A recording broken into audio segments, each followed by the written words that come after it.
ചെയ്താലും നമുക്കൊരു കൃത്യത ഉണ്ടാകണം. എന്തിനാ ഞാൻ ജപമാല ചൊല്ലി പ്രാർത്ഥിക്കുന്നത്? എന്തിനാ ഞാൻ വചനം പറഞ്ഞ് പ്രാർത്ഥിക്കുന്നത്?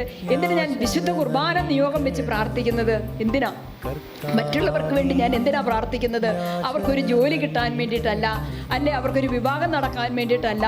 എന്തിനാ? എൻ്റെ പ്രധാനപ്പെട്ട പ്രാർത്ഥനയുടെ അടിസ്ഥാന നിയോഗം എന്താ?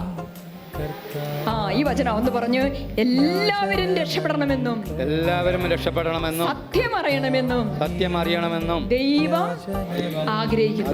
എല്ലാവരും രക്ഷപ്പെടുന്നത് എപ്പോഴാ? എല്ലാവരും രക്ഷപ്പെടുന്നത് എപ്പോഴാ? ഹല്ലേലൂയ. ഉറങ്ങിപ്പോയോ? എല്ലാവരും രക്ഷപ്പെടുന്നത് എപ്പോഴാ? ഒറ്റ രക്ഷകനേ ഉള്ളൂ. അതാരാ? ആകാശത്തിനും ഭൂമിക്കും ഇടയിൽ ഒരേ ഒരു മധ്യസ്ഥനേ ഉള്ളൂ, ഏക രക്ഷകൻ. വേറെ ആരിലും രക്ഷയില്ല. ഒരൊറ്റ നാമത്തിലേ നമുക്ക് രക്ഷയുള്ളൂ. ആ നാമം, രക്ഷകനെ, യേശു എന്ന നാമം, യേശു എന്ന രക്ഷകനെ സകലരും അറിയണം. അതാണ് നമ്മൾ മധ്യസ്ഥം പ്രാർത്ഥിക്കുന്നതിൻ്റെ ഉദ്ദേശം. അതാണ് എല്ലാവരും രക്ഷപ്പെടണമെങ്കിൽ വേറെ ഒരു വഴിയില്ല എന്നാണ് തിരുവചനം പറയുന്നത്. യേശുവിലേക്ക് എത്താതെ, യേശുവിനെ അറിയാതെ, യേശുവിനെ രക്ഷകനും നാഥനുമായി സ്വീകരിക്കാതെ രക്ഷപ്പെടാനായിട്ട് സാധിക്കുകയില്ല. അപ്പം നമ്മൾ പ്രാർത്ഥിക്കുമ്പോൾ എന്താ പ്രാർത്ഥിക്കുന്നത്?